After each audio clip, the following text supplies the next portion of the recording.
ఒక సింహం ఒకసారి అడవిలో నిద్రిస్తుండగా ఒక ఎలుక సరదాగా అతని శరీరం పైకి క్రిందికి పరిగెత్తడం ప్రారంభించింది. దాంతో సింహం నిద్రకు భంగం కలగడం చేత చాలా కోపంగా లేచి ఎలుకని పట్టుకుంటాడు. ఎలుక తనని విడిచిపెట్టమని సింహాన్ని తీవ్రంగా అభ్యర్థిస్తుంది. తనని కాపాడితే ఏదో ఒక రోజు తనకు గొప్ప సాయం చేస్తానని ఎలుక వాగ్దానం చేస్తుంది. ఎలుక విశ్వాసానికి సింహం చిన్నగా నవ్వి దయాజాలితో వదిలేస్తుంది. ఒకరోజు కొంతమంది వేటగాళ్ళు అడవిలోకి వచ్చి సింహాన్ని తమతో తీసుకువెళ్లాలని వలవేసి పట్టుకొని చెట్టుగా కట్టేస్తారు. సింహం బయటికి రావడానికి చాలా కష్టపడుతూ విలపించడం ప్రారంభించింది. కొద్దిసేపటికి ఎలుక గతించి సింహం ఇబ్బంది పడడం గమనించింది.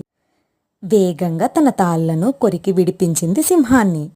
ఆ తర్వాత వేగంగా అడవిలోకి వెళ్ళిపోయారు. ఈ కథ యొక్క నీతి ఏంటంటే, దయ యొక్క చిన్న చర్య కూడా చాలా దూరం వెళ్ళగలదు.